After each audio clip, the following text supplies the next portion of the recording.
जय पराशक्ति महामाई की जय। பிரார்த்தனை பாடல் யார் பாடுறாங்கம்மா? நமஸ்காரம் அம்பா. அம்பா பாடுங்கம்மா. நின்னருள் வேண்டுகின்றோம், எங்கள் நீதியும் தர்மமும் நிலைப்பதற்கே பொன்னவிர் கோவில்களும் எங்கள் போர்க்குடை மாதரும் மதலையரும் அன்னநல் அணி வயல்கள் எங்கள் ஆடுகள் மாடுகள் குதிரைகளும் இன்னவை காத்திடவே அன்னை இணை மலர் திருவடி துணை புகுந்தோம். எம்முயிராசைகளும் எங்கள் இசைகளும் செயல்களும் துணிவுகளும் செம்மையுற்றிட அருள்வாய். நிந்தன் தேவடி அடைக்கலம் புகுந்து விட்டோம். உம்மையின் உடைமைகளும் திருமுன்னர் அஞ்சலி செய்து நிற்போம். அம்மை சிவசக்தி எம்மை அமரர் தம் நிலையினில் ஆக்கிடுவாய். நின்னருள் வேண்டுகின்றோம். ஜெய் பராசக்தி மகாமாய் கி ஜெய். அன்னையினர்களாலே நம்முடைய இணைய வழி சற்சங்கத்திலே அன்னையின் அருட்செல்வியராகிய நாம் அனைவரும் பாரதியார் கவிதைகள் வாயிலாக நற்சிந்தனைகளை ஏற்க முயற்சி செய்து கொண்டிருக்கின்றோம். அந்த வகையிலே ஒவ்வொரு வாரமும் மாணவியருள் ஒருவர் நீங்கள் ரசித்து விரும்பி கற்ற பாரதியார் பாடல் ஒன்றினுக்கு உங்களுக்கு உள்ளத்தில் தோன்றுகின்ற விளக்கங்களை அளித்து வருகிறீர்கள். இது ஒரு நல்ல விஷயம். நல்ல நல்ல பாடல்கள், ஆழ்ந்த கருத்து, எல்லோரும் பிரார்த்தனையாக ஏற்றுக்கொள்ள வேண்டிய பாடல்கள் இதுவரையில் நீங்கள் சொல்லியிருக்கின்றீர்கள். அரிதாக பல பேர் சிந்திக்காத ஒரு பாடல் முத்துமாரீஸ்வரி கல்யாண சுந்தரி அவர்கள் எடுத்துக்கொண்டார்கள் ஒரு முறை. மற்றபடி இப்படி நமக்கு நல்ல விஷயங்கள் எல்லாம் இதன் மூலம் கிடைக்கிறது. இதைத்தான் நான் விரும்பினேன். பாரதியார் பாடல்களில் அவரவருக்கு தோன்றினது அப்படின்னு ஒன்று எடுத்து அது பிடிச்ச ஒரு பாடல் அப்படின்னு அதனுடைய கருத்தை சொல்லும் பொழுது, பாரதியார் அடிப்படையில் ஒரு பெரிய ஆன்மீகவாதி, தேசியவாதிங்கிறதுனால அவருடைய கருத்துக்கள் எல்லாமே நிச்சயமாக நமக்கு நலன் செய்யக்கூடியதாகத்தான் இருக்கும். அந்த வகையிலே நாம் நல்ல நல்ல கருத்துக்களை இந்த சற்சங்கத்திலே பாரதியார் பாடல்கள் வாயிலாக ஏற்று வருகின்றோம். இன்றைய சற்சங்கத்திலே திருமதி புவனேஸ்வரி மகாசக்திக்கு விண்ணப்பம் என்கின்ற பாரதியார் பாடலுக்கு விளக்கம் அளிக்க இருக்கிறார். அம்மா புவனேஸ்வரி, நீங்கள் பாடலை படித்து பிறகு உங்கள் கருத்துக்களை சொல்லுங்கள். சரி, 8 பாடல்களா இருக்கு அம்பா. மொத்தம் 24 லைன்கள், 8 வரி. முதல்ல அம்பா, மகாசக்திக்கு விண்ணப்பம். மோகத்தை கொன்றுவிடு, அல்லால் எந்தன் மூச்சை நிறுத்திவிடு. தேகத்தை சாய்த்துவிடு, அல்லால் அதில் சிந்தனை மாய்த்துவிடு. யோக திருத்திவிடு, அல்லால் எந்தன் ஊனை சிதைத்துவிடு. ஏக திருத்து உலகம் இங்குள்ளன யாவையும் செய்பவளே. மகாசக்தியிடம் இந்த உலகத்துல நம்ம நிறைய மோகம் வச்சிருக்கோம். உலக பொருட்கள், ஆசைகள்னு நிறைய மீது மனிதர்கள்கிட்டயும் மோகம் அதிகமா வச்சிருக்கோம். இதெல்லாம் நம்ம குறைச்சு கொள்ளணும், இறைவனிடம் அதிக அளவு பற்று வச்சிருக்கணும் அப்படின்னு வேண்டிக் கொள்கிறோம். இது மோகம் அப்படின்னா என்ன நினைக்கிறீங்க? அந்த வார்த்தைக்கு, மோகம்ங்கிற வார்த்தைக்கு நீங்க நினைக்கிற விளக்கத்தை கொடுங்களேன்.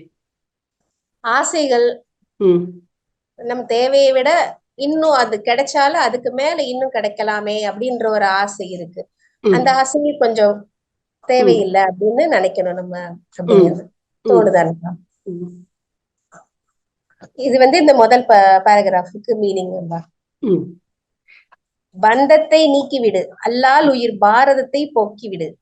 பாரத்தை அல்லால் உயிர் பாரத்தை, சொந்த பந்தங்களை நீக்கிவிடு. ஏன்னா எல்லாரு மேல நம்ம அன்பு வச்சு நிறைய பிரச்சனைகள் வந்துருச்சு. அதனால பந்தங்களை நீக்க சொல்றாரா? நீங்க சொல்றபடி சொந்த பந்தங்களை நீக்க சொல்றாரா? சொந்த பந்தங்கள் மேல நம்ம அதிக அளவு அன்பு வச்சு அதனால நம்ம படுற கஷ்டங்களை நீக்க அன்னைட்ட நாம முறையிடுறோம். எனக்கு நீக்கப்பட வேண்டியது எது? சொந்தமா நாம வச்சிருக்கிற பற்றுதலா? பாரத்தை நீக்கி விடு இல்ல அப்படிங்கிறாங்க. சொந்தத்தை நீக்க முடியாதுல்ல அம்பா, நமக்கு ஊரே இருக்குது, நம்ம உயிர் இருக்கிற வரையும் இருக்கு. அதனால அவங்க மேல நம்ம அதிக அன்பு வைக்கிறதுனால நம்ம மேல பாரம் நிறைய ஏறிடுச்சு. அந்த பாரத்தை நீக்கி விடுங்க நான் இருக்கிற வரைக்கும் அப்படின்னு வேண்டிக் கொள்கிறோம். பாரத்தை போக்கிவிடு, சிந்தை தெளிவாக்கு, அல்லால் இதை செத்த உடலாக்கு. இந்த பதர்களையே நெல்லாமென எண்ணி இருப்பேனே, எந்த பொருளிலுமே உள்ளே நின்று இருப்பேனோ, எந்த பொருளிலுமே உள்ளே நின்று இயங்கி இருப்பவளே, எல்லா பொருளிலும் நிறைஞ்சிருக்கிற அன்னை தாயே, என இந்த பதர்களிடத்துல நான் அவங்கள உயர்வா நினைச்சிருந்தேன். ஆனா அவங்கள்ட்ட இருக்கிற அந்த பற்றுதல இருந்து என்னை நீக்கி என்ன நீங்க காத்து அருளணும் அப்படின்னு அன்னைக்கிட்ட வேண்டிக்கிறோம் அப்படின்னு நினைக்கிறேன் அம்பா. நீங்க கரெக்டா சொல்லுங்கப்பா. சரி சொல்றேன், நீங்க சொல்லி முடிங்க. சரிங்க. உள்ளம் குளிராதோ, பொய்யானவ ஊனம் ஒளியாதோ, கள்ளம் முருகாதோ அம்மா, பக்தி கண்ணீர் பெருகாதோ, வெள்ள கருணையிலே இந்நாய் சிறு வேட்கை தவிராதோ, வில்லர்க்கு அரியவளே அனைத்திலும் மேவி இருப்பவளே, இந்த உலகத்துல எல்லா இடத்திலும் பரவி இருக்கிற தாயே, என்ன உங்களுடைய வற்றாத கருணையிலே என்ன நீங்க காத்து என் உள்ள மகிழ செய்யணும் அப்படின்னு அன்னையிடம் வேண்டுகிறேன். அதுதான் அம்பா எனக்கு தெரிஞ்சது. சரிம்மா. மோகத்தை கொன்றுவிடு என்று துவங்குகிற இந்த பாடல், பாரதியின் இந்த பாடல் புவனேஸ்வரிக்கு ரொம்ப ஈர்த்திருக்கிறது. அவருடைய சாரத்தை பிடித்து விட்டார்கள். அதுதான் அவங்க மனசுல இந்த டாமினேட்டிங் ஐடியா அப்படிம்பாங்கல்ல, மற்ற எல்லா கருத்தை விட அது ரொம்ப வலு உள்ளதா மனசுல பதிஞ்சிருக்கு. பற்றுக்களை எல்லாம் நீக்கிவிடு, அந்த சாரத்தை பொறுத்தளவில் சரியாத்தான் இருக்கு. நீ ஒரு வரியா விளக்கம் பார்க்கும் பொழுது இன்னும் கொஞ்சம் தெளிவாக பார்ப்பது நல்லது அப்படின்னு நான் கருதுகிறேன். பார்ப்போம். மோகத்தை கொன்றுவிடு, அல்லால் இந்த மூச்சை நிறுத்திவிடு, தேகத்தை சாய்த்து விடு, அல்லால் அதில் சிந்தனை மாய்த்து விடு, யோகத்தை இருத்தி விடு, அல்லால் இந்த ஊனை சிதைத்து விடு, ஏக்கத்து இருந்து உலகம் இங்குள்ளன யாவையும் செய்பவளே. அம்பாளை எப்படி வர்ணிக்கிறார்? ஏக்கத்திருந்து நீ தனி ஒருத்தியாக இருந்து கொண்டு இங்குள்ளன யாவையும் செய்பவளே. இந்த உலகத்தில், உலகம்னு நம்ம பூமியை மட்டும் சொல்லல, பிரபஞ்சம் முழுவதையும் சொல்லுகிறார். இந்த பிரபஞ்சத்திலே இருக்கக்கூடிய அனைத்தையும் உருவாக்கி இருப்பவளே அன்னை பராசக்தியே, நீ எனக்கு என்ன செய்ய வேண்டும்? உன்னுடைய அருளை எனக்கு எப்படி தர வேண்டும்? மோகத்தை கொன்றுவிடு. மோகம் அப்படிங்கிற வார்த்தைக்கு முதல்ல நாம் ஒரு தெளிவான சரியான பொருளை பிடிக்கணும். மோகம் 30 நாள், ஆசை 60 நாள் அப்படிம்பாங்க. மோகம்னு சொன்ன ஒரு பொருள் அல்லது ஒரு உறவு புதிதாக ஏற்பட்டிருக்கும் போது அது நமக்கு ரொம்ப பிடிக்கும். ஆங்கிலத்தில் கூட ஒரு பழமொழி சொல்லுவாங்க, கொஞ்சம் உதாரணம் ஒரு மாதிரி இருக்கும். New broom sweeps well. புதுசாக வாங்கின விளக்குமாறு நல்லா பெருக்குமா. ஒரு பொருளை முதல்ல பார்க்கும் பொழுது மனிதனுடைய இயல்பு என்னன்னா, அதில் உள்ள நல்லதை மட்டுமே அது பார்க்கும். ஆனால் அதனோடு பழக அதை புழங்க அதை பயன்படுத்தத்தான் பக்கத்தில் நெருங்கி செல்ல அதில் இருக்கக்கூடிய குறைகள் எல்லாம் மேலே வரும். இதுகாரும் பின்னணியில் மறைந்திருந்த புதையுண்டிருந்த குறைகள் எல்லாம் நாளாகத்தான் வெளிப்படும். அப்போ நம்ம முதல்ல கொண்டிருந்த அந்த ஆசையோடு விருப்பத்தோடு கூடின அந்த அன்புலாம் ஒரு ஏமாற்றத்துக்கு உள்ளாகும்.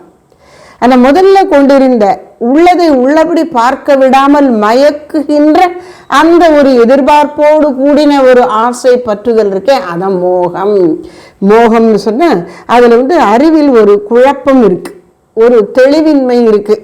அந்த பொருளை பற்றின சரியான உண்மையான மதிப்பீடு அங்கே நடைபெறவில்லை. அந்த பொருளுக்கு எவ்வளவு மதிப்பு கொடுக்கணுமோ அதை விட அதிகமாகவே முக்கியத்துவம் கொடுத்து விடுகிறோம். அதுதான் மோகம். இந்த அற்ப பொருளுக்கா இவ்வளவு முக்கியத்துவம் அப்படின்னு பெரியவங்க சொல்லுவாங்க.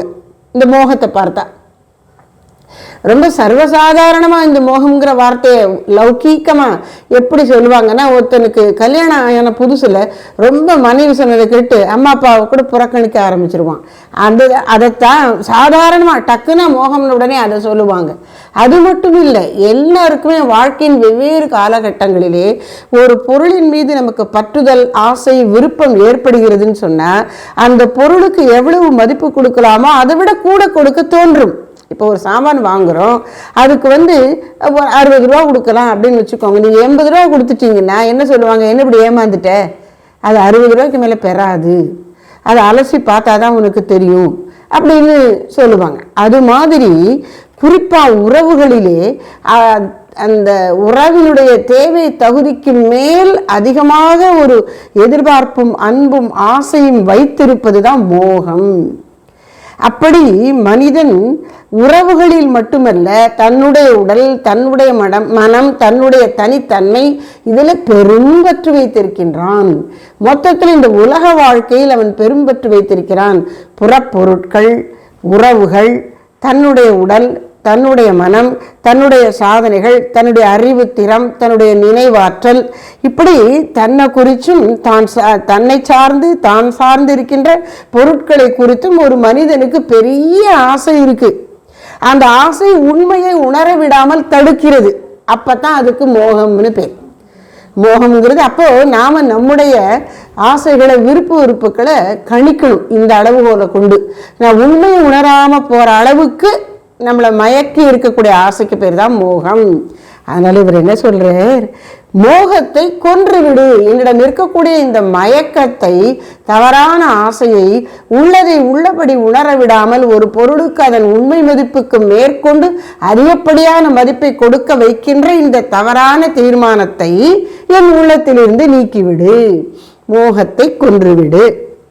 அப்படி நீ செய்யலைன்னா எனக்கு வேறொரு உதவி செய், அல்லால் எந்த மூச்சை நிறுத்திவிடு. எனக்கு உயிர் வாழ்வை பிடிக்கல. ஏன்னா அறிவு சரியா வேலை செய்யாத பொழுது இந்த வாழ்க்கை எப்படி பயனுள்ளது ஆகும், எப்படி நலன் செய்வது ஆகும்? அதனால எனக்கு வாழ்க்கை நல்லா இருக்கணும்னா அறிவு தெளிவா இருக்கணும். அப்படி அறிவு தெளிவா இல்லைன்னா அம்மா என் வாழ்க்கையை முடிச்சிரு அப்படிங்கிறார். இந்த இடத்துல நாம ஒண்ணு சிந்திக்கணும். உண்மையிலே வாழ்க்கையை முடிச்சிடணும் அப்படின்னு ஒருத்தர் வேண்டணுமா, அந்த வேண்டுதலை நிறைவேற்றணுமா என்றால் அது அதாவது தி லிமிட் ஆஃப் டெஸ்பரேஷன் அப்படிம்பாங்க. மனசு ஒரு நம்பிக்கை இழந்து எவ்வளவு தூரம் போக முடியுமோ போயிருக்குங்கிறத அதை காட்டுகிறதே ஒழிய நிஜமாவே வாழ்க்கையை முடியுங்கிறது இல்லை. அவ்வளவு தூரத்துக்கு போயிட்டா சரி, அப்போ இது உண்மையிலேயே மோகத்தை நீக்கணும்னு ஆசைப்படுகிறாள் அப்படின்னு கடவுள் நினைச்சு நம்முடைய ஆசையை நீக்குவதற்கான வழியை ஏற்படுத்துவாராம். ஆனால் ஆசையை நீக்கிறதுன உடனே நம்ம இப்படி வெங்காயத்தில் தோலை உரிக்கிற மாதிரி ஈஸியாக இந்த மோகத்தை, மயக்கத்தை, ஆசையை, பொருட்களுக்கு அளவுக்கு அதிகமான முக்கியத்துவம் கொடுக்கக்கூடிய இயல்பு அப்படி நீக்கிட முடியுமான்னா முடியாது. நிறைய துன்ப துயரங்களை கொடுத்து தான் இந்த ஆசையை உள்ளத்திலேருந்து பிரிக்க முடியும். என்ன பண்ணுறது, அது கொஞ்சம் பழுக்கணும் மனசு, அப்போ தான் அது விலகும் இதிலேருந்து. அதனால மோகத்தை கொல்லுதல்ங்கிறது ஒன்றும் எளிதான காரியம் இல்லை. ஆனாலும் மோகத்தை கொன்றுவிடு என்பது நம்முடைய பிரார்த்தனையாக இருக்க வேண்டும். அப்போ என்ன அர்த்தம் அப்படின்னா, மோகம் அப்புறம் அதை போக்குறதுங்கிறது இல்லாமல் தாயே முதல்லையே நான் எந்த பொருளிலும் பெரிய மயக்கத்தோடு கூடின உண்மையை மறைக்கின்ற ஆசை கொள்ளாதிருக்க எனக்கு அருள் புரி அப்படி கேட்டணும். மோகம் வந்தாதானே கஷ்டம், மோகமே வராமையை காப்பாத்து, இது வந்த மோகத்தை கொல்லு அப்படின்னு சொல்றது ஒண்ணு. அது தன்னுடைய நிலைமையை உணர்ந்து செய்யக்கூடிய பிரார்த்தனை. இன்னொன்று எச்சரிக்கையாக என்ன செய்கிறேன், எனக்கு இனிமே மோகம் வராமல் என்னை காப்பாற்று, அப்படியும் இந்த பிரார்த்தனை பொருள்படுகிறது. அல்லால் அப்படி நீ என் மோகத்தை நீக்காவிட்டால் மோகத்தோடு கூடி நான் சிரமப்பட்டு கொண்டே வாழ்வது சாவை விட ஒவ்வொரு கணமும் துன்பம் நிறைந்ததாக இருப்பதனால என் கதையை முடிச்சிரு அப்படின்னு கேட்கிறார். உண்மை என்னன்னா, அவ்வளவு தீவிரமாக நாம் மோகத்தை நீக்க வேண்டும் என்று நாட வேண்டும். மோகத்தை அழித்து தெளிந்த அறிவை பெறுதல் என்ற நாட்டமானது அவ்வளவு தீவிரமா இருக்கணும். நிஜமாவே வாழ்க்கையை முடிச்சுக்கிறது கிடையாது. ஏன்னா வாழ்க்கைங்கிறது ஒரு வாய்ப்பு. மோகம் போன்ற மனம் பண்ணக்கூடிய தவறுகளை அனுபவத்தின் வாயிலாக நீக்குவதற்கு கிடைத்த வாய்ப்பு. அதனால நிஜமாவே செத்து போகணும்னு கேட்கலை. அவ்வளவு தீவிரமா அவர் மோகம் நீங்கணும்னு விரும்புகிறார். அதான் அதுக்கு பொருள். அப்புறம் தேகத்தை சாய்த்து விடு, இந்த இப்ப மூச்சை நிறுத்தி விடுன்னு சொன்னதை இன்னொரு வடிவில் சொல்றார். தேகத்தை சாய்த்து விடு. ஏன் அல்லால் அப்படி செய்ய மாட்டேன். எதுக்குப்பா, உனக்கு நான் இந்த வாய்ப்பு மானுட பிறவி அப்படிங்கிற வாய்ப்பை கொடுத்துருக்கேன், இதை முடிச்சுக்கோன்னு சொல்றிய, எதுக்கு? அல்லால் அப்படி செய்ய மாட்டேன்னு சொன்னா அதில் சிந்தனை மாய்த்து விடு. நான் எப்படி இருக்கிறேன், என்னுடைய உடல், நான் இந்த உடல், என்னுடைய உடல் கூட நினைக்கிறேன், நானே இந்த உடல் நினைக்கிறேன். இப்போ குண்டா இருக்கிற ஒருத்தவங்க பார்த்தே குண்டம்மா அப்படின்னா உங்களுக்கு கோபம் வந்துடுது இல்லை? கருப்பா இருக்கல பார்த்தா கருப்பி அப்படின்னா கோபம் வருது. அப்போ நம்முடைய உடலை குறித்து மற்றவங்க சுட்டி காட்டினா அதுவும் இழிவுபடுத்துகிற மாதிரி கேலி பண்ணுற மாதிரி சொன்னால் நமக்கு அது பிடிக்கிறது இல்லை. ஏன் நான் இந்த உடம்பே நான், அல்லது என்னுடையது எனக்கு மரியாதை கொடுக்கணும்னா என்னுடையது எல்லாத்துக்கும் நீ மரியாதை கொடுக்கணும் அப்படி நாம் எதிர்பார்க்கிறோம். அப்போ அந்த அளவுக்கு நமக்கு இந்த உடல் மீது பற்றுதல் இருக்கின்றது. அது போகணும். தேகத்தை சாய்த்து விடு, அல்லால் அதில் சிந்தனை மாய்த்து விடு. அதில் சிந்தனை என்பது என்ன? அபிமானம், பற்றுதல். நான் இந்த உடல் அல்லது இது என்னுடைய உடல், இந்த உடலை யாரும் எந்த குறையும் சொல்லக்கூடாது, இந்த உடலுக்கு ரொம்ப கஷ்டம் கொடுக்குற மாதிரி வேலையை கொடுக்கக்கூடாது, அப்படி பற்றி வச்சு அழகா இருந்துக்கணும். இப்படி நினைக்கக்கூடிய உடல் மீது உள்ள பற்றுதலை தான் இங்கே சிந்தனை. அதில் சிந்தனை எதில்? இந்த உடலில். இந்த உடல் மீது நான் கொண்டிருக்கிற பற்றுதலாகிய சிந்தனையை நீக்கிவிடு. யோகத்தை இருத்தி விடு. இதுதான் மகான்களுடைய போக்கு. இதை போக்கு, அதை போக்கு, இதை நீக்கு அப்படின்னு ஒரு எதிர்மறையா மட்டும் சொல்லி கொண்டு இருக்காமல், இது வேண்டாம்னு சொன்ன உனக்கு எது வேணும் அப்படின்னு அம்பாள் கேட்குற மாதிரி. கருத்து என்ன அப்படின்னா, இந்த மனசுக்கு இதை செய்யாதே அப்படின்னு ஒன்றிலேருந்து விளக்கினா, சரி நீ சொன்ன நான் அதை செய்யாமல் விலகி வந்துட்டேன், உனக்கு உண்மையில எது வேணும் அப்படின்னு, அது எனக்கு ஏதாவது பிடிக்கிறதுக்கு ஒன்று கொடு, எனக்கு ஒன்று வேணும் அப்படின்னு கேட்கும். இது வேண்டாம்னு சரி அப்போ வேற ஏதாவது எனக்கு கொடு, நீ நல்லதுன்னு நினைக்கிற ஒன்று கொடு, இது வேண்டாம் தீல சரி இது விட்டுறேன், வேற என்ன கொடுக்குற அப்படின்னு கேட்கும். அதனால அந்த மனசுக்கு ஒரு நல்லதை கொடுக்கணும். என்னன்றது நல்லது இங்க சொல்லுகிறார், யோகத்தை இருத்தி விடு, மோகத்தை நீக்கு, அதற்கு பதிலாக யோகத்து இருத்தி விடு, இருத்தி விடு, வைத்து விடு, அதிலேயே நான் உறுதியாக அமர்ந்திருக்கும்படி செய். எதில்? யோகத்தில். என்ன யோகம்னா இங்க எதை குறிக்கிறது? தியான யோகம். அப்படியே நான் உட்காந்து கண்ணை மூடி தியானம் பண்ணினா, அரை மணி நேரம் தியானம் பண்ணணும் அப்படின்னு தீர்மானம் பண்ணி உட்கார்ந்தா அந்த அரை மணி நேரமும் மனது அலைப்பாயாமல், வெளியில் நடக்கிறதெல்லாம் எனக்கு காதில் விழுந்த மனசை கலைக்காமல் நான் ஆழ்ந்து உன்னையே நாட வேண்டும். அதான் யோகம். பொதுவாக யோகம்னா இந்த மாதிரி தியானத்தை குறிக்கிறோம். பல பேர் சொல்லுவாங்க யோகாவுக்கு போயிட்டு வரேன்னு சொல்லுவாங்க. ஆனால் இப்போ சமீபத்தில் ஒரு ட்ரெண்டு அப்படிங்கிறாங்களே, அந்த மாதிரி ஒரு பழக்கம் என்னென்னா, யோகான்னா உடலை ஆரோக்கியமும் வலிமையும் உடையதாக வைத்திருப்பதற்கு செய்யக்கூடிய உடற்பயிற்சிகளையும் யோகாங்கிறாங்க. அந்த யோகத்தை அவர் இங்கே சொல்லலை.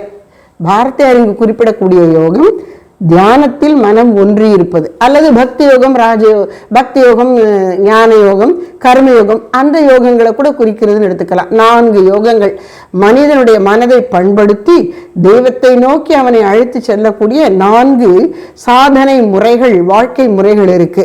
கர்மயோகம் அப்படின்னா தான் செய்யக்கூடிய செயல்களை எல்லாம் இறைவனுக்கு அர்ப்பணம் பண்ணி அதனுடைய பலன் எனக்குத்தான் வேணும்னு கேட்காம, எனக்கு இந்த பலனே வேண்டாம், உன் திருவருள் திட்டத்தினால உன்னுடைய காரியமா இதை நான் உனக்காக செய்கிறேன்னு செய்துவிட்டு எதையும் எதிர்பார்க்காமல் இருப்பது, அதுதான் கர்மயோகம்.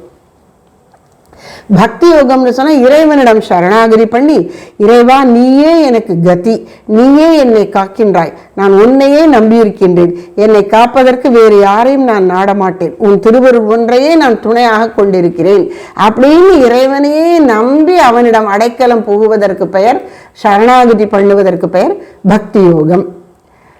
ராஜயோகம் தான் தியான யோகம், அது சொல்லிட்டோம் முதல்ல. ஞான யோகம் அப்படின்னா இறைவன் என்று நான் இதுகாரும் வழிபட்டு வந்தது உண்மையில் நானே என்று சாஸ்திரங்கள் சொல்லுகின்றன. நீ இதுவரைக்கும் இறைவன்னு யாரை வழிபட்டியோ அது எங்கேயோ தனியா உட்கார்ந்துருக்கல, உனக்கு அந்நியமா இருக்கல, அது நீதான் என்று ஆத்மாவை உபதேசிக்கின்றன உபனிஷதம் முதலான சாஸ்திரங்கள். அந்த ஆத்மாவை பற்றி, அதாவது தன்னை பற்றி, தன் உண்மை இயல்பை பற்றி, தன்னுடைய நிஜ சொரூபத்தை பற்றி அறிந்து கொள்வதற்காக செய்கின்ற முயற்சிக்கு பெயர் ஞான யோகம். அப்போ ஆத்மாவை பற்றி தெரிந்த ஞானிகள்கிட்ட கேட்கணும், அவர்களுடைய உபதேசத்தை கேட்பது ஸ்ரவணம் என்று பெயர். அப்படி கேட்ட விஷயத்தை மனசுல திரும்ப திரும்ப சிந்திச்சு ஆலோசிச்சு தனக்குள்ளேயே அவங்க சொன்ன வழியிலேயே நினைக்கணும். நம்மளா புதுசா ஏதாவது கருத்துக்களை மாற்றி விடக்கூடாது.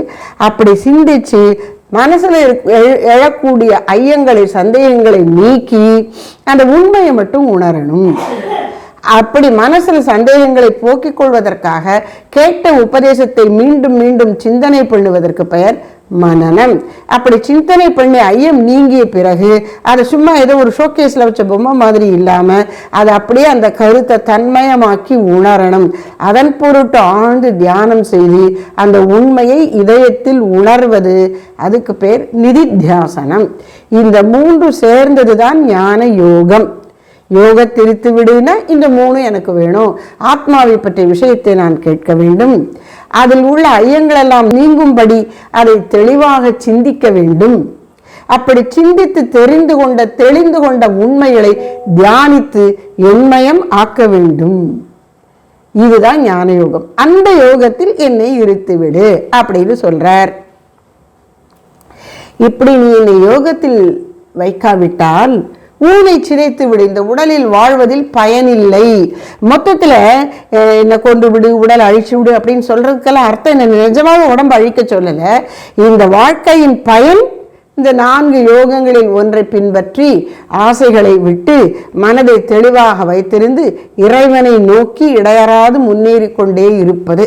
இதுக்குத்தான் மனுஷ ஜென்மம் எடுத்திருக்கோம். அதனால அவ்வளவு தீவிரமா சொல்றார். அதுக்கு அர்த்தம் அதுதான்.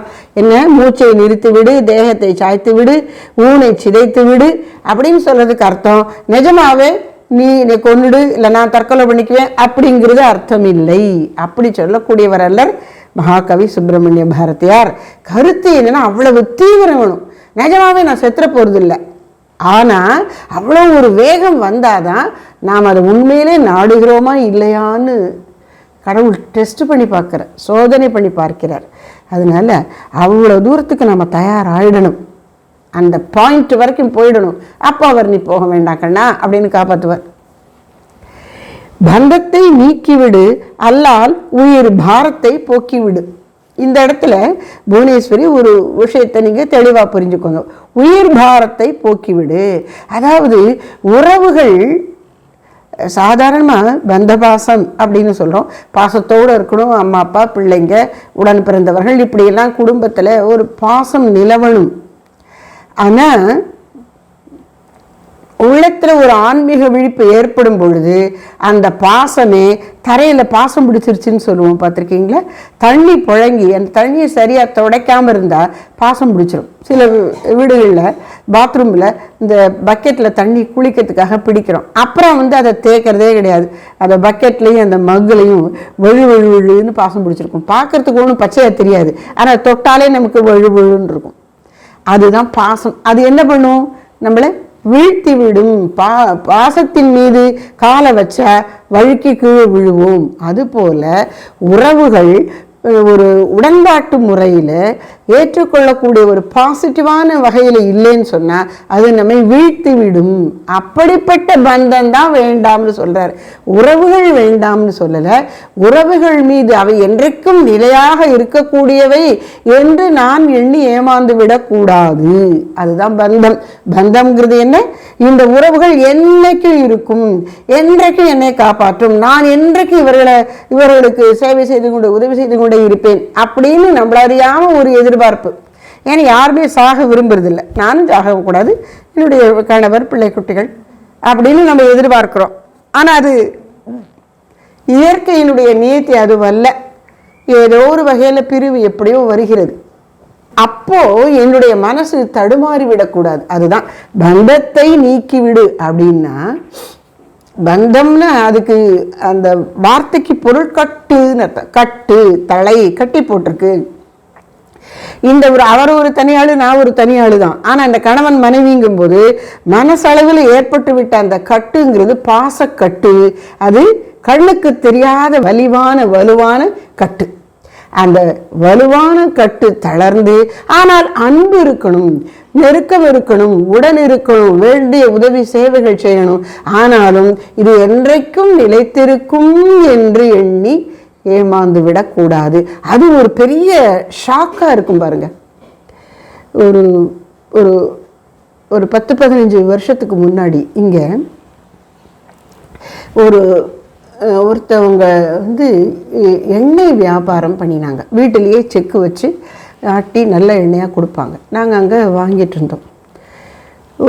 ஒரு நாள் திடீர்னு அந்த கணவர் இறந்துட்டார். அதுக்கப்புறம் ஒரு 6 மாதம் கழித்து திருப்பன் நான் அங்கே ரொம்ப போகிறதில்ல, அந்த தரம் போனேன்னு வச்சுக்கோங்களேன். பார்த்தா அந்த அம்மா அப்படி உருக்குலைந்து போயிட்டாங்க. ஏம்மா இப்படி மெலிஞ்சு போயிட்டீங்கன்னு.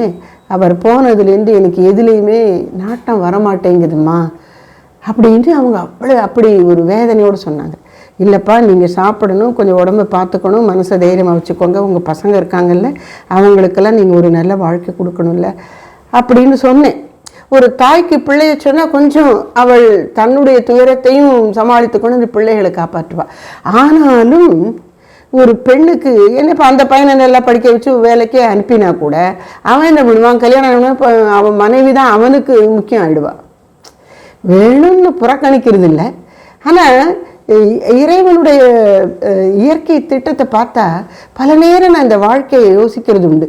இறையருளால் என்னை அதிலிருந்து விடுதலை கொடுத்து அவனுக்கே உரிமையை ஆக்கி கொண்டான் இறைவன். துறவிங்கிற ஒரு வாய்ப்பை எனக்கு கொடுத்துட்டான். ஆனால் உலக மக்களை கவனிக்கும் போது நான் புரிந்து கொண்டது, மற்ற எல்லா உறவுகளை விட இந்த கணவன் மனைவி உறவுங்கிறது ரொம்ப ஒரு ஆழ்ந்த பந்தமாக இருந்து, நீ இல்லாட்டா நான் இல்லைங்கிற லெவலில் இருக்காங்க பல பேர். அது அன்பு தான். அன்பாக ஆரம்பித்து இதுதான் பந்தம். நீ இல்லாட்டா நான் இல்லைன்னா அதை எடுத்தெடுப்புலேயே இது இருக்கக்கூடாதுன்னு சொன்னால் தப்பு. ஆனால் எப்பயுமே இப்படி இருந்தால் அப்புறம் எப்படி அது, அதாவது என்ன சொல்கிறது, மனிதர்கள் நிலையாக இருக்க முடியலை. இந்த உடம்பு ஒரு நாளைக்கு இது அழியும்ல. அப்போ அதுக்கு அதே நினச்சிக்கிட்டே இருக்க வேண்டியதில்லை. பட் அது ஒரு அதிர்ச்சியாக நம்ம வாழ்க்கையை குலைக்கிற மாதிரி போயிடக்கூடாது. அதைத்தான் சொல்ல, பந்தத்தை நீக்கிவிடு. அப்படி பந்தத்தை நீக்கலைன்னா அந்த பந்தம் எனக்கு இருந்தால் அது எப்படி இருக்கும்? உயிர் பாரத்தை போக்கிவிடு. இந்த உயிரை எனக்கு ஒரு பாரமாயிடும். இந்த வாழ்க்கை சுவையான ஒன்றாக, வாழ்வதற்கு உரிய ஒன்றாக, ஆனந்தமாக இருப்பதற்காக ஏற்பட்டதுங்கிறது மறந்து நீங்கி இந்த வாழ்க்கைங்கிறது ஒரு பாரமாக தூக்க முடியாது. ஐயோ எப்படா இறக்கி வைப்பேன் அப்படின்னு ஆகிப்போயிடும். அதனால பந்தத்தை எனக்கு நீக்கு, இல்லைன்னா இந்த வாழ்க்கையை எனக்கு வேண்டாம். திரும்பவும் நாம் புரிஞ்சுக்கணும், வாழ்க்கையை வேண்டாம்னு சொன்னால் அந்த அளவுக்கு பந்தம் என்பது கேடு. பந்தமில்லாத தூய அன்பு வேண்டும். எனக்கு அன்பு வேண்டும், ஆனால் பந்தம் இருக்கக்கூடாது என்பதுதான் இந்த பிரார்த்தனையினுடைய அர்த்தம். சிந்தை தெளிவாக்கு, அல்லால் இதை செத்த உடலாக்கு. திரும்பவும் அந்த ஒரு இடத்துல ரிப்பீட் பண்ணுறாரு இல்லையா, இது உடம்பை காலி பண்ணிட்டு க்ளோஸ் பண்ணிடுங்கிறது. அதனுடைய அர்த்தம் என்ன? இந்த வாழ்க்கையின் பொருள் நான் பந்தமற்றவனாக, மோகமற்றவனாக, தெளிவான சிந்தனை உடையவனாக இருக்க வேண்டும். அப்படி என்னை ஆக்கு. இது சிந்தை தெளிவாக்கு அல்லால் இதை செத்த உடலாக்கு. இந்த உடல் உயிரோடு வாழ்ந்து பிரயோஜனம் இல்லை, தெளிவாக இருந்தால் தான் வாழ்க்கை நல்லா இருக்கும். அதனால சொல்லுவாங்க இல்லையா, life is a comedy for he who things, life is a tragedy for he who feels. எதுக்கெடுத்தாலும் உணர்ச்சி வசப்பட்டு கொண்டு புண்பட்டு மனசு வேதனைப்பட்டு அல்லது அன்பை எதிர்பார்த்து ஏமாந்து நான் இப்படிலாம் செய்கிறேனே அவங்க அப்படி இல்லையே என்றெல்லாம் கஷ்டப்பட்டு கொண்டு இருக்கக்கூடியவர்கள். அப்போ அவங்க ரொம்ப இமோஷன்கிற அந்த உணர்ச்சி பகுதியை ரொம்ப வளர்த்துக்கிட்டாங்க. அப்போ அவங்க கொஞ்சம் சிந்தனையை நல்லா வளர்த்துக்கணும். அதான் சொல்ல சிந்தை தெளிவாக்கு. அப்படி இல்லைன்னா இந்த வாழ்க்கையை வாழ முடியாத பாரம் போர் ஆயிடும். அதனால மனசை தெளிவாக வச்சுக்கணும். அப்போ என்ன இதெல்லாம் என்ன கணக்கு, இது என்ன உறவுகள், இதெல்லாம் என்ன அப்படின்னா, அன்னையார் ஒரு தரம் ஒரு பெண்மணியினுடைய கணவன் குடியில் ரொம்ப ஆழ்ந்து ரொம்ப தன்னை மறந்துருக்கான், குடும்பத்துக்கும் செய்கிறதில்ல, அப்படியெல்லாம் கஷ்டப்பட்டுட்ருக்கான். அப்புறம் அந்த மனைவி அன்னையாரை பிரார்த்தனை பண்ணி இவனை கணவனை குடியிலிருந்து விடுவிக்கணும், எனக்கு என்ன செய்யறது தெரியலைங்கிறா. அம்மா அருள் புரிந்து பூஜையில் உள்ள வில்வத்தை கொடுக்குறாங்க. அவனுக்கு தெரியாமல் இது அவனுடைய சாப்பாட்டில் கலந்துரு அப்படின்னு சொல்கிறாங்க. கொஞ்ச நாள் கழித்து கொஞ்சம் கொஞ்சமாக அவர் மனசு மாறி அன்னையாருக்கு ஒரு பக்தர் ஆகிடுறாரு. அப்போது அந்த பொண்ணுக்கு அறிவுரை சொல்லும் பொழுது அம்மா சொல்கிறாங்க, இந்த பாருமா, குடிச்சிட்டு அடி அது இதெல்லாம் கஷ்டப்படுறல்ல, மனிதர்களுடைய மனமும் குணமும் ஒரு நாள் இருப்பது போல் ஒரு நாள் இருக்காது. ஏதோ அன்பு இருக்கும், இல்லாமல் இருக்காது. ஆனால் அவரவருக்கு ஒரு ஈகோங்கிற அகங்காரம் ஒன்று இருக்கும்ல, அதனால் அன்பை விட இந்த அடிதடியெல்லாம் ஜாஸ்தியாக போயிடும். அப்படியும் வாழ்க்கையில் வரும். என்ன செய்ய, அன்னையார் சொல்கிறாங்க, குருதேவர் என்ன பூவால் கூட அடித்தது கிடையாதுங்கிறாங்க. ஒரு பூ கொத்து இருக்கு என்ன, அந்த காம்பை பிடிச்சிட்டு நுனி பூவால் இப்படி அடித்தா என்ன வலிக்க போகிறது, அப்படி கூட அடிக்க மாட்டாராம். அவ்வளவு நல்லா வச்சாராம், அன்பாக வச்சுருந்தாராம். ஆனால் அவர் எப்படிப்பட்டவர், துறவி. அப்போது இப்போ சாதாரண பற்றுள்ள ஒரு பெண்ணுக்கு என்ன தோணும், என்ன இவங்களுக்கு குழந்தை கூட இல்லை, அப்போ இவங்களுடைய திருமண வாழ்க்கைங்கிறது நிறைவேறாத வாழ்க்கை தானே, அப்படி சொல்கிறவங்க இருக்காங்க. ஆனால் அவர்களுடைய மனசு எவ்வளோ உயரத்தில் இருந்தது. அவர்கள் இந்த உடலை பற்றி சிந்திக்கவில்லை. அவர்கள் ஆன்மாதான் நம்முடைய உண்மை இயல்புங்கிற நிலையில் இருந்தார்கள். அதனால அம்மா என்ன சொல்கிறாங்க, என்னை பூவால் கூட அடித்ததில்லை.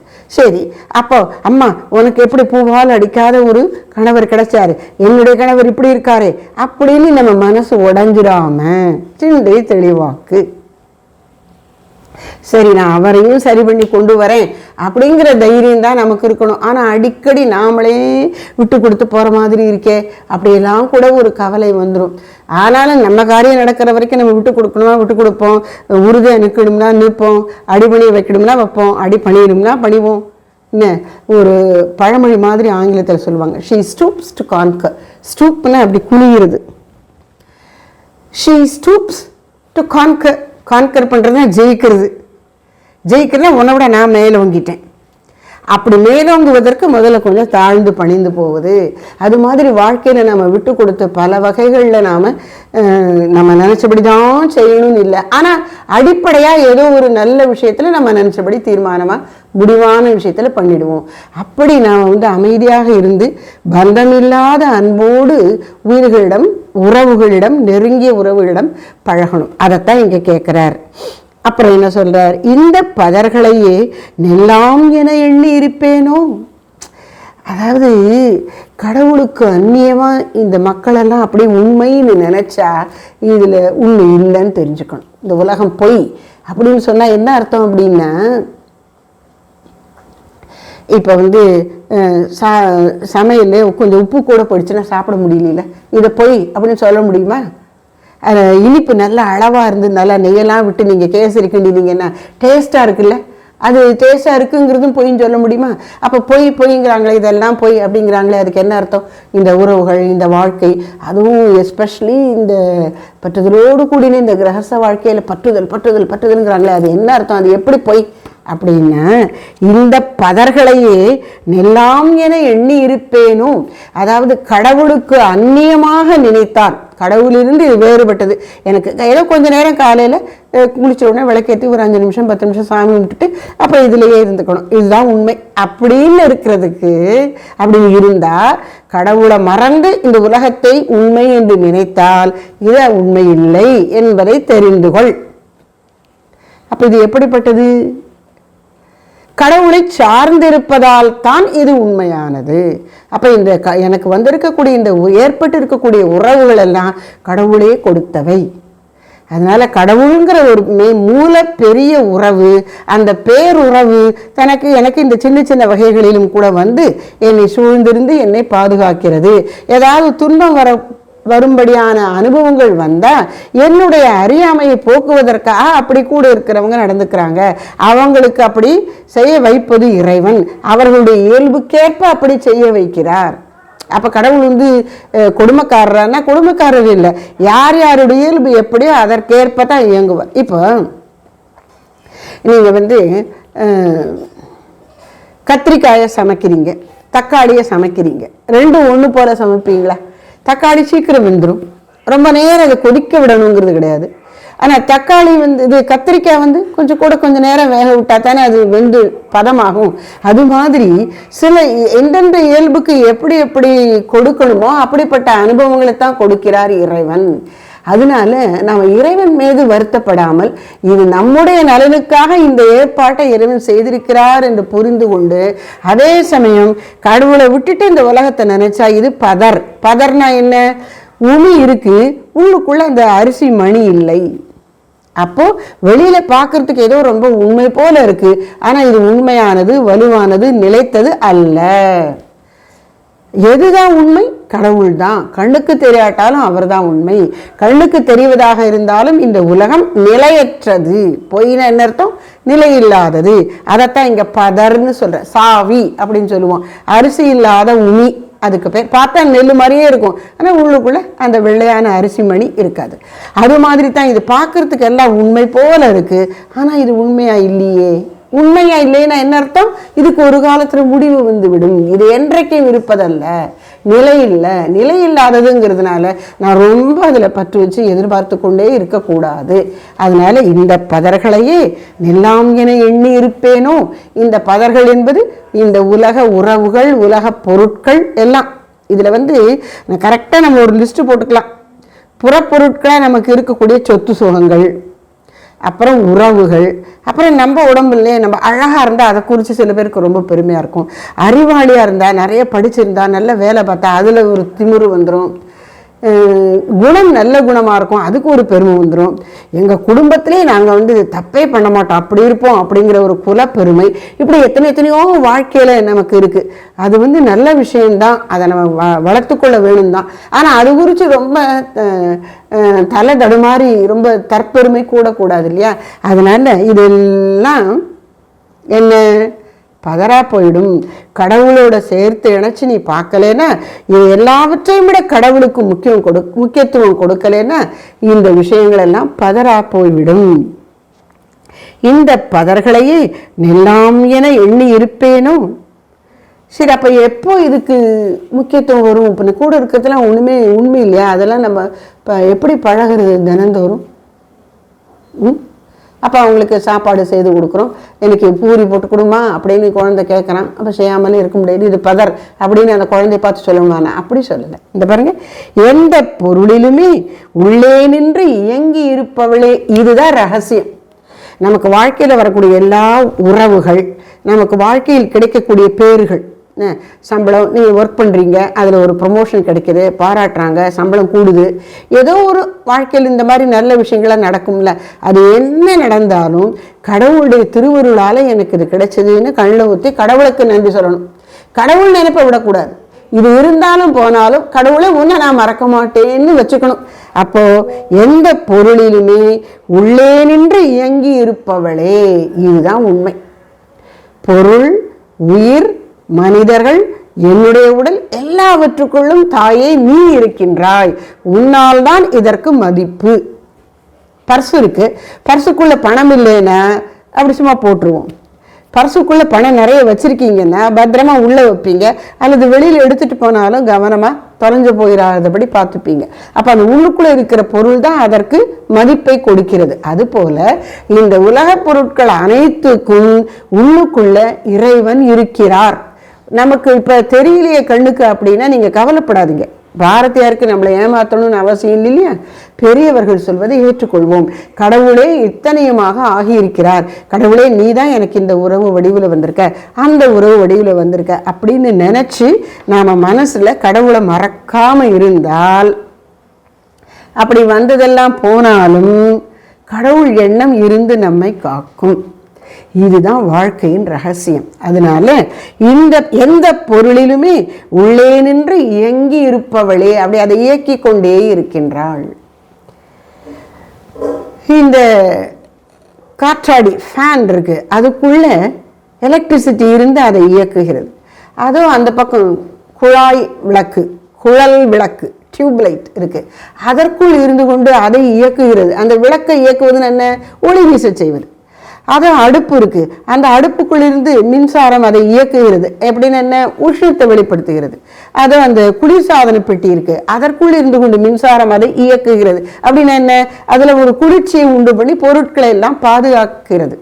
அப்போ அந்தந்த பொருளுக்குள் அதனதன் தன்மையா இருந்து அதை செயல்படுத்தக்கூடிய ஒன்று. அதுபோல இப்ப இதுலெல்லாம் இந்த மின்சாரம் இருந்து இயக்குவது போல ஒவ்வொரு உயிரையும் இயக்குபவள் அன்னை பராசக்தி. இதை நாம் மறக்கவே கூடாது. யார் கூட நாம் பழக நேர்ந்தாலும் அந்த அவர்களோடு பழகக்கூடிய அந்த பழக்கம் ஒரு நிரந்தரமான உறவாகவோ நெருங்கிய உறவாகவோ இருக்கலாம், அல்லது தற்காலிகமாக வந்து போகிறவங்களா இருக்கலாம்.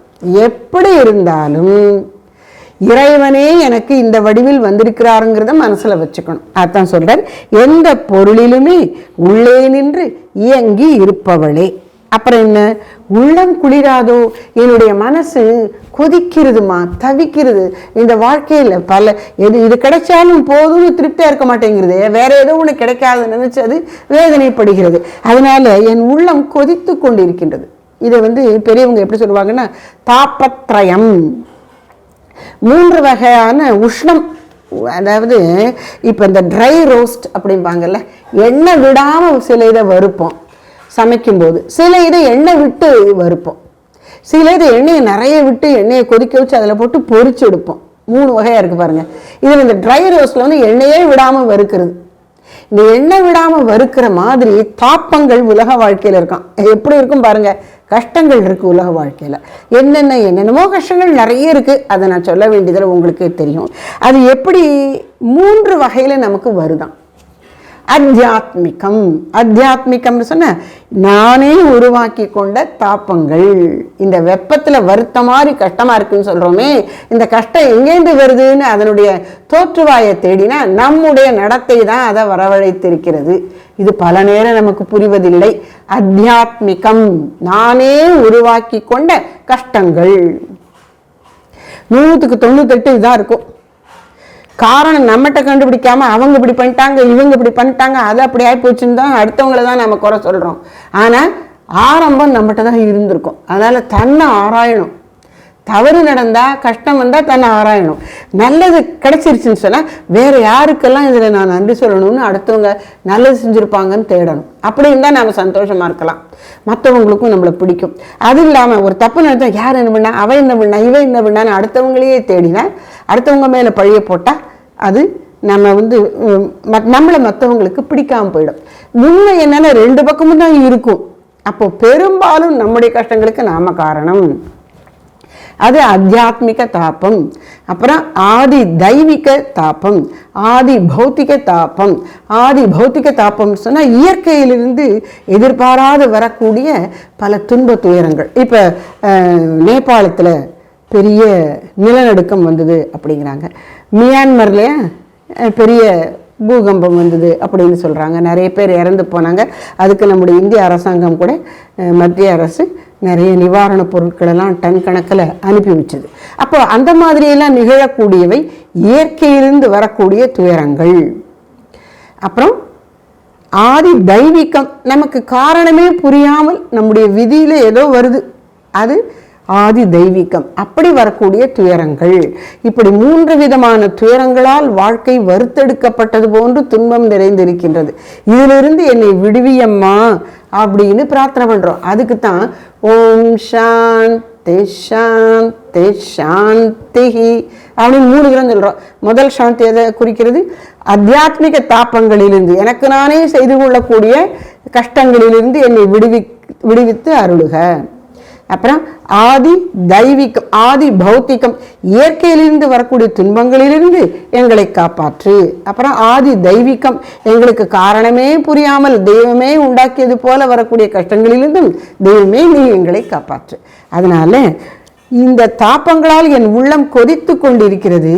அப்படி கொதிக்கிற உள்ளம் அமைதியாகும்படி அருள் புரி. உள்ளம் குளிராதோ. அப்போ குளிர்ந்தா கொஞ்சம் அப்பாடா அப்படின்னு ஒரு நிம்மதி வருகிறது. உள்ளம் குளிராதோ. சரி, அப்படி உள்ளம் குளிராமல் கொதித்து கொண்டிருப்பதற்கு காரணம் என்ன?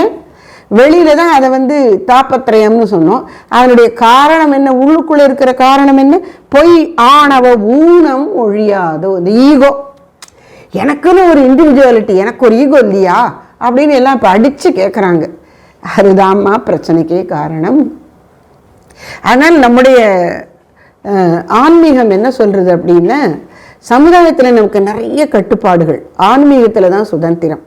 இந்த சமுதாய கட்டுப்பாடுகளின் மூலம் ஈகோங்கிற இந்த அகந்தை ஒடுக்கப்படுகிறது. அதுதான் வேணும்.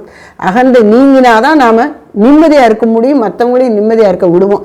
தொட்டதுக்கெல்லாம் ஈகோ பார்த்துக்கிட்டு அவசரம் நிறுத்தா நான் கேட்கணுமா அப்படின்னு நல்லது சொன்னால் கூட கேட்காம போனேன், அப்புறம் எப்படி வளருவது வாழ்க்கையில்? அதனால பொய் ஆணவம் அப்படிங்கிற கேடே செய்கின்ற இந்த ஆணவம், பொய் ஆணவம் அது எப்படிப்பட்டது? ஊனம், முழுமையானது இல்லை. அப்படி முழுமையற்றதாகிய நிறைவில்லாததாகிய இந்த ஆணவம், எனக்கு கேடு செய்யக்கூடிய இந்த ஆணவம், அது ஒழியாதா, நீங்காதா தாயே? கள்ளம் உருகாதோ. என்னுடைய மனது கள்ளத்தனம் நிரம்பியதாக இருக்கிறது. கள்ளத்தனம்னா என்ன? ஏமாத்து வேலை.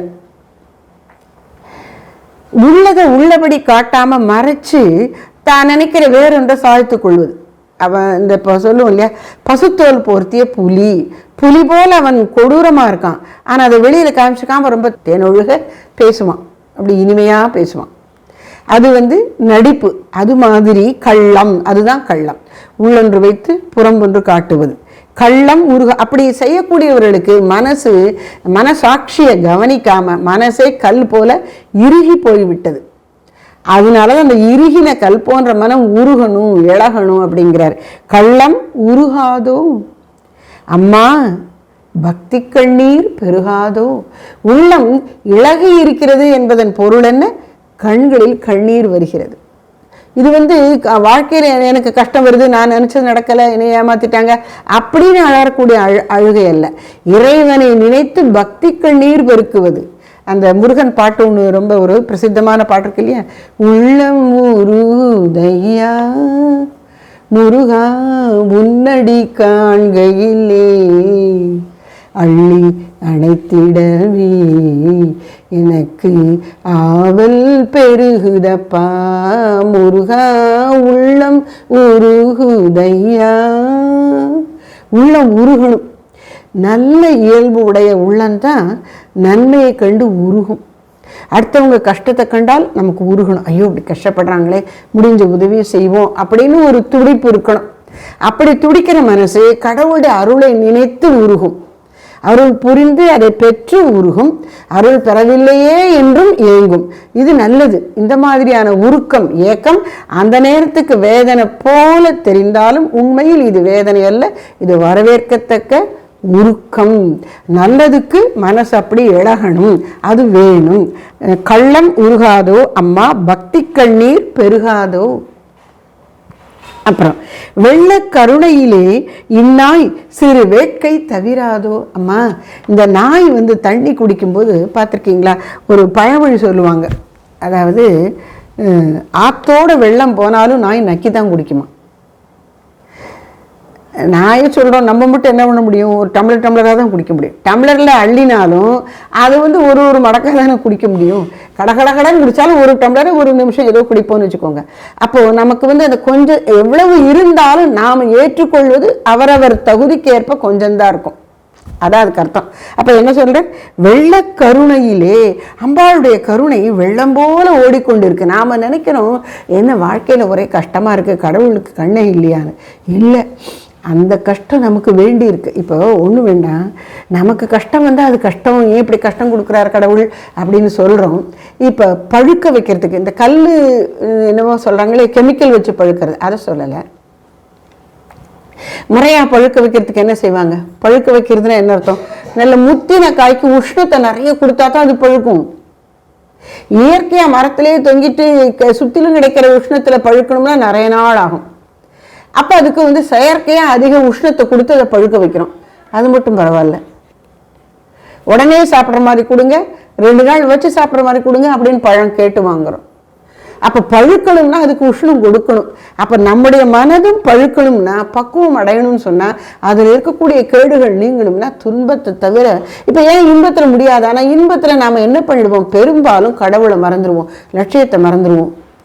அதனால இன்பத்தை விட துன்பந்தான் மனிதனை உருவாக்குகிறது. நிறைய உதாரணங்கள் சொல்லிக்கொண்டு போகலாம். இரும்பு இருக்கு, இரும்பை அதுலேருந்து ஒரு கருவி செய்யணும்னா என்ன செய்யறாங்க? நல்லா தீயில காட்டி வாட்டி அதுவே அப்படி செவப்பாயிடும். அந்த அனல்ல போட்ட உடனே செவப்பாயிடும். அதை எடுத்து அந்த கல் மேலே வச்சு சம்மட்டியால் அடின்னு அடிப்பாங்க. அப்போ அது சப்பையாகும். அப்புறம் வேணுங்கிறபடி அதை திருப்பி விட்டு உரிய வடிவத்தை கொடுப்பாங்க. அதுக்கு அத்தனை கொடுமைப்படுத்தினாதான் அந்த வடிவம் வரும். ஆனால் நீங்கள் இந்த இரும்பு குண்டை பயன்படுத்த முடியாது. இத்தனை அடி வாங்கி ஒரு உருவம் பெற்ற பிறந்தான் அதை நீங்கள் பயன்படுத்த முடியும்.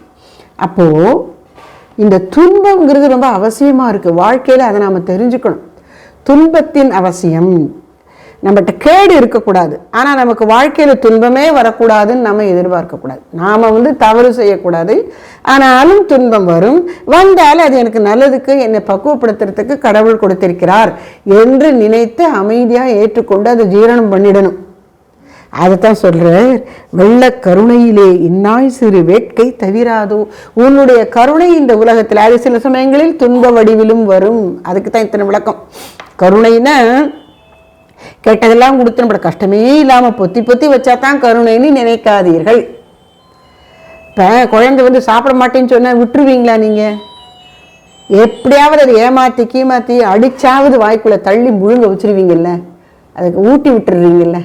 அதைத்தான் கடவுள் பண்ணுறார் நம்ம விஷயத்தில். அதனால அப்போது இறைவனுடைய கருணை எப்படி இருக்கிறது? வெள்ளம் போன்று பாய்ந்து கொண்டு இருக்கின்றது.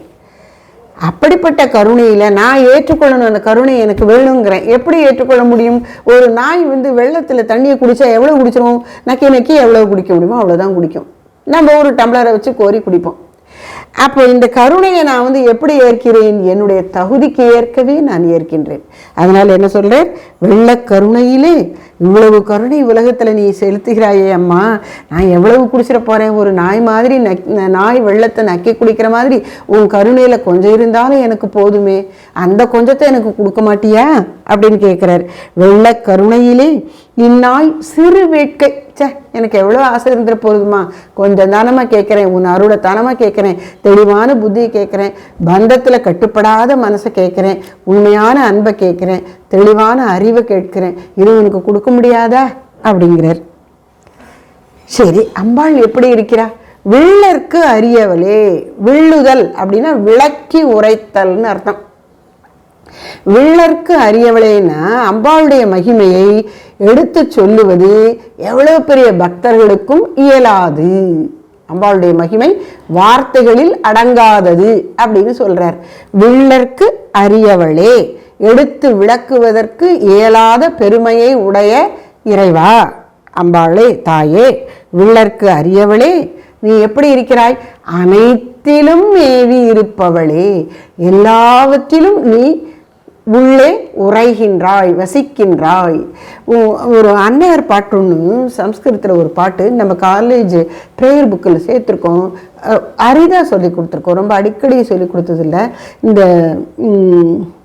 லைட்டிங் செரிமனி போது பாடுவீங்க. அதில் கடைசி வரி வரும், மாதா வசத்து மச்சித்தே சாரதா சர்வமங்கலா. அம்பாட்ட என்ன பிரார்த்தனை பண்ணுறோம்? அம்மா மாதா மச்சித்தே வசத்து, என் சித்தத்தில் வசிப்பாயாக. என்ன சொல்ற? வில்லற்கு அரியவளே, அனைத்து அனைத்திலும் மேவி இருப்பவளே, எல்லாவற்றிலும் நீ உரைகின்றாய், அதுபோல என் மனதிலும் இருக்கின்றாய். என் மனதில் வசிக்கின்ற உன்னை மாணிக்கவாசகர் சொல்ற, இமைப்பொழுதும் என் நெஞ்சில் நீங்காதான் தாழ்வாழ்க. அப்படி இமைப்பொழுதும் என்னை விட்டு போகாதிருக்கின்ற, பிரியாதிருக்கின்ற இறைவா, உன்னை நான் மறக்கலாகாது. உள்ளற்கு அறியவளே, அனைத்திலும் மேவி இருப்பவளே. இப்ப இந்த முதல் 2 பாடல்களிலும், இந்த பாட்டினுடைய முதல் 2 பத்திகளிலையும் ஒரு ஆதங்கத்தோட பிரார்த்தனையை வைக்கிறார். என்ன ஆதங்கம்? எனக்கு இது கொடு, இல்லாட்ட என்னை கொன்னுடு அப்படிங்கிற ஒரு பாணியில வைக்கிறார். இப்ப 3வதுல என்னை கொன்னுடுங்கிற வார்த்தை வரல. நான் வாழணும். எப்படி வாழணும்? நித்திய வாழ்க்கை எனக்கு வேணும். நிலையான இறைவா, உன்னை பெற்று உன்னுடைய நினைவில் நானும் நிலையா இருக்கணும். அதற்கேற்றபடி இங்கே பிரார்த்தனை அமைந்திருக்கிறது. இந்த 3 பத்திகள் கொண்ட இந்த பிரார்த்தனையை திரும்ப திரும்ப படித்து சிந்திச்சு பார்க்கணும். நீங்கள் ரொம்ப ஒரு அற்புதமான பிரார்த்தனை. அதை படிக்கும்போதே நம்ம என்ன செய்யணும்னா, யார் எந்த ஆசிரியருடைய நூலை படித்தாலும் அவங்க கூட பேசணும். படிக்க ஆரம்பிக்க முன்னாடி, இப்போ பாரதியார் கவிதைகள் படிக்கிறீங்கன்னா, பாரதியாரே நீங்கள் இதில் என்ன சொல்ல விரும்புகிறீங்களோ அது எனக்கு புரியணும், நீங்கள் எனக்கு அருள் புரியுங்க அப்படின்னு கேட்கணும். அவர் நமக்கு அது புரியறதுக்கான ஒருமுகப்பாடு வந்துடும். இப்படி பாரதியார்கிட்டே நம்ம பிரார்த்தனை பண்ணிட்டு பாரதியார் பாட்டை படித்தோம்னா அதில் உள்ள ரகசியங்கள்லாம் நமக்கு விளங்கிடும். அப்படி இந்த பாட்டை தனியாக உட்காந்து பாரதியாரோட அவர் சொல்ல சொல்ல நம்ம புரிஞ்சுக்கிற மாதிரி நினச்சிட்டு நீங்கள் ஆழ்ந்து ஒவ்வொரு வரியையும் வார்த்தையையும் சிந்திச்சு படிச்சிங்கன்னா உங்களுக்கு விளங்கிடும். நல்ல ஆழ்ந்து உள்ளத்துக்குள்ளே விளங்கும். அதனுடைய விளைவு வாழ்க்கையில் உங்களுக்கு ஒரு அமைதியும் விவேகமும் வந்துடும். ஒரு அறிவோடு அமைதியாக எதையும் சந்திப்பீர்கள். கஷ்டத்தை சமாளித்து சீக்கிரம் முடிவுக்கு கொண்டு வரதுக்கான தெளிவு வந்துவிடும். அதுதான் இந்த பாட்டில் கேட்குறாங்க. சாகணும்னு கேட்கல, நல்லா வாழணும். அதற்கு அறிவு தெளிவாக இருக்கணும், உறுதியாக இருக்கணும். அன்பு பந்தமில்லாத தூய அன்பாக இருக்கணும். அதுதான் இங்கே பாரதியாருடைய பிரார்த்தனையின் சாரம். தெளிந்த அறிவு, தூய பந்தப்படாத பேரன்பு, அது எனக்கு வேணும் அம்மா என்று கேட்கின்றார். அம்பாளுடைய அருள் இடையறாது வெள்ளம் போல உலகத்திலே பெருகி கொண்டிருக்கிறது, அதை நான் ஏற்க வேண்டும் என்று அழகாக சொல்லுகின்றார் இந்த பாடல்ல. இதை நீங்கள் திரும்ப திரும்ப படிக்கணும். படித்து ஆழ்ந்து சிந்திச்சா உங்களுக்கு அந்த அளவுக்கு அவர் எது வேணும்னு கேட்குறாரோ அது உங்களுக்கும் கிடைச்சிடும். எது? தெளிவு, உள்ள தெளிவு, பந்தமற்ற தூய பேரன்பு, அது எல்லாம் கிடைக்கும். அதனால உடனே பந்தம் இல்லாமல் இருக்கணும்னு நானும் வீட்டெல்லாம் விட்டுட்டு போகிறேன் அப்படிங்கிறது இல்லை. இருக்கிற இடத்துல இருந்து கொண்டே, இதுக்கு நல்ல உதாரணம் என்ன தெரியுமா சொல்லுவாங்க? வெள்ளரி பழம். அது என்ன செய்கிறது? வெள்ளரிக்காய் நல்லா வளர்ந்து அது நீளமாக பெருசாக வரும். அது இருக்கும்போது என்ன செய்யும் அப்படின்னா, அப்படி சில சமயங்கள் அந்த இலை அதை மூடி இருக்கும். அந்த கொடியினுடைய அந்த படர்ந்து இருக்கிற கொடியினுடைய இலைகள் இந்த வெள்ளரிக்காய் மூடி இருக்கும். அங்கே வெள்ளரிக்காய் இருக்குன்னே நமக்கு தெரியாது. ரொம்ப நாள் கழிச்சு தோட்டத்தில் ஏதாச்சும் என்ன காய் இருக்கான்னு அப்படி இலையை புரட்டி பார்த்தா அடியில் ஒரு காய் இருக்கும். அது பார்த்தா பழுத்து மஞ்சளாக ஆயிருக்கும். பச்சையாக இருக்கிற வெள்ளரிக்காய் பழுத்து மஞ்சள் கொடுத்துருது. உடனே சரி இதை பறிக்கணுமே அப்படின்னு மெதுவாக தூக்கும்போது அப்படி ஈஸியாக வந்துடும். ஏன் அப்படின்னா, இந்த வெள்ளரி காயாக இருக்கும் பொழுது இந்த கொடியை இந்த காம்பின் மூலம் பற்றி பிடித்து கொண்டு இந்த கொடியின் மூலம் வரக்கூடிய சாரெல்லாம் எடுத்து இது நல்லா பழுத்த உடனே அந்த இடத்தை விட்டு அசையாட்டாலும் மெதுவாக விலகி கொண்டு விட்டது. எதிலிருந்து? இவ்வளவு நாள் தன்னை வளர்த்த அந்த கொடியிலிருந்து அது மெதுவாக பிரிந்து கொண்டது. வெளியில பார்த்தா தெரியாது, அது காய் அந்த பழம் கொடியில ஒட்டி இருக்கிற மாதிரி இருக்கும். நம்ம தொட்டா அப்படியே கையோட வந்துடும். ஏன்னா அங்க உண்மையில அது விட்டது. அந்த காம்பு எவ்வளவு சின்னதா இருக்கும், அந்த காம்பும் கொடியும் டச் பண்ற பாயிண்ட்ல அது அப்படி விளையிடுது. அது மாதிரி நமக்கு பக்குவம் விட்டால் வீட்டில் தான் இருப்போம், கணவன் குழந்தைகள் எல்லாருக்கும் வேண்டிய சேவைகள் செய்வோம், உள்ளத்துல பற்று இல்லாமல் இருப்போம். ஆனால் நீ கேடுங்கிட்டு போடா அப்படிங்கிற எண்ணம் நமக்கு இருக்காது.